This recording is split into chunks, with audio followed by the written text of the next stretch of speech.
Buenas noches chicos, ¿cómo están? El día de hoy vamos a realizar una pequeña revisión del tema del pulso arterial, una de las bases fundamentales de la fisiología cardiorrespiratoria y uno de los signos vitales más importantes no se nos puede ir al momento de revisar a un paciente. Vamos a empezar primero por lo que es la definición. Definimos que el pulso arterial es una expansión y relajación rítmica de las arterias. O sea que va a ser una expansión que va a ser, que va a tener un propio ritmo, que va a producirse por una onda de contracción justamente del ventrículo que va a pasar hacia la arteria aorta. Entonces todo esto va a estar originado a partir de esta eyección ventricular. Se propaga a las arterias gracias a su elasticidad justamente y los pulsos van a poder palparse mejor sobre arterias en superficies cercanas a estructuras óseas. Ya vamos a ver esto en este momento. Lo que definimos ahora como los sitios anatómicos de identificación del pulso. Tenemos varios. Por mencionar algunos, puede ser por ejemplo, el pulso temporal superficial.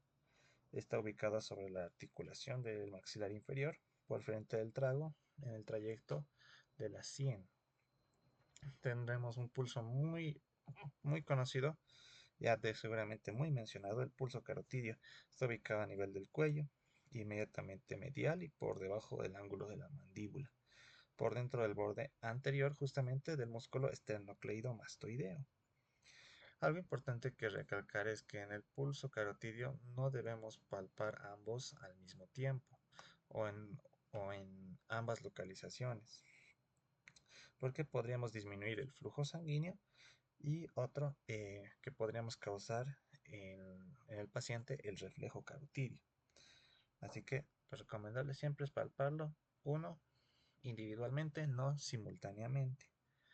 Tenemos también el pulso popliteo, que está ubicado justamente a nivel por detrás de la rodilla en la fosa poplitea del mismo nombre.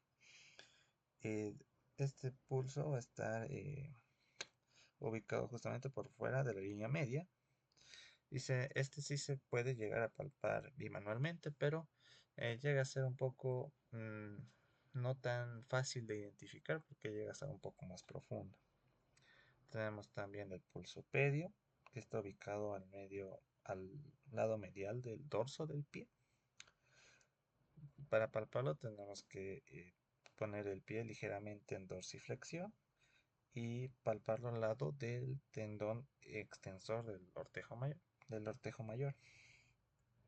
Tenemos también el pulso femoral, que está ubicado en la unión del tercio medio con el tercio interno de la línea inguinal.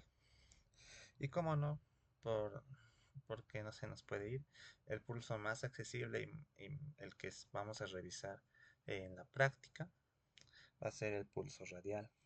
Este va a estar ubicado en la cara anterolateral de la muñeca, de ambas muñecas, justamente en el canal radial o canal del pulso, delimitado por el tendón del músculo flexor radial del carpo y la apófisis estiloides del radio.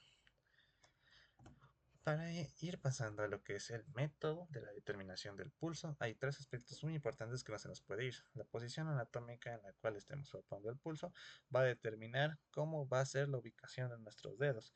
Justamente a nivel radial tenemos que ser hasta un poco más elegantes, si se puede decir, y palparlo de manera que entremos por el lado medial de la muñeca y no se nos cruce las manos al palparlo. Tener en nuestros dedos índice, medio y anular justamente en ese orden y palpar justamente al nivel del canal del pulso o del canal radial. Aspectos importantes para la medición: tener que palparlo un minuto completo es lo recomendable, y con un reloj con secundero eh, para poder ir revisando y controlar este minuto. No se recomienda realizar la medición con un cronómetro digital porque podríamos confundir los segundos del cronómetro digital con los segundos o las pulsaciones que estamos midiendo. Así que lo recomendable es siempre contar con un reloj secundario y contar el minuto entero. Aunque también existe la regla de que se puede contar por 30 segundos y multiplicar por 2 o por 15 y multiplicar por 4, pero no es lo recomendable, sino el minuto entero. Viendo las características del pulso, tenemos que primero la amplitud. Esta va a ser la altura que llega a alcanzar la onda pulsátil que podemos llegar a percibir con nuestros dedos. Si la amplitud llega a ser disminuida, va a producir o llega a tener pequeña amplitud, nos indica que es una presión de pulso que es angosta y débil por un volumen de eyección disminuido, y esta onda se les va a denominar ondas parvus. Por el contrario, ondas de amplitud muy aumentada por un volumen de eyección aumentado del ventrículo nos va a dar ondas magnus. La igualdad se refiere a que las ondas pulsátiles van a llegar a tener la misma altura y la misma amplitud. La desigualdad se va a referir a que estas ondas no van a tener la misma amplitud ni tampoco la misma altura. Esto podríamos encontrarlo en este tipo de pulso que estamos viendo, el pulso bigémino o el pulso alternante. Después vamos a tener a lo que es la regularidad del pulso. Esto se refiere a que las ondas pulsátiles van a tener la misma cadencia o el mismo tiempo de separación entre onda pulsátil y onda pulsátil, al mismo periodo de tiempo de separación entre una y otra. Y la irregularidad va a ser lo contrario, que no llegue a tener el mismo tiempo de separación entre onda pulsátil y la siguiente onda pulsátil.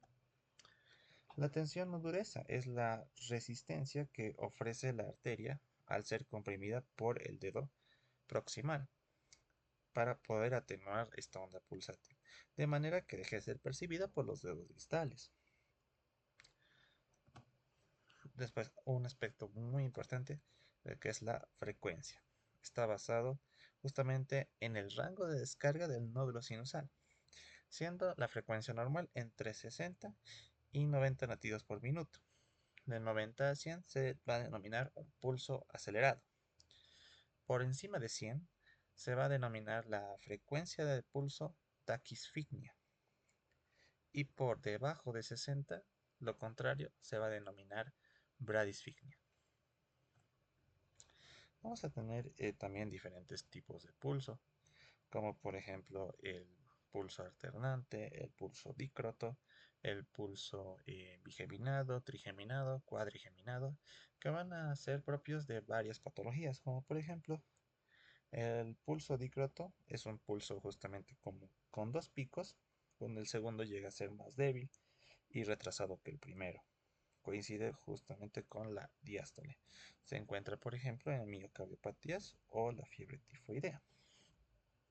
También podemos encontrar lo que es el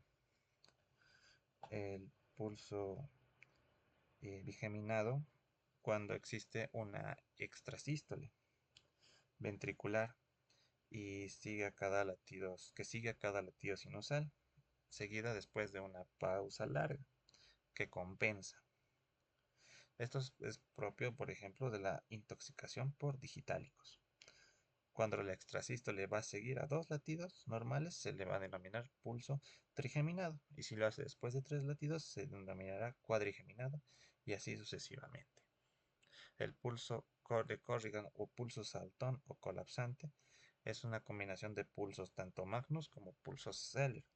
Es un pulso lleno y fuerte con un colapso inmediato que da una sensación de sacudida. Esto se va a encontrar en la insuficiencia aórtica.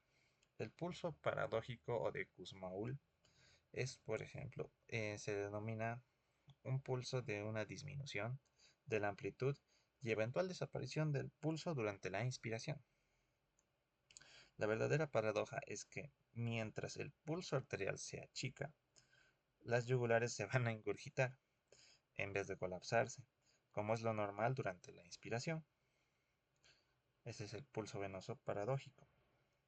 El pulso arterial y venoso paradójico se observa en casos de la compresión cardíaca, como el taponamiento cardíaco o la pericarditis constrictiva.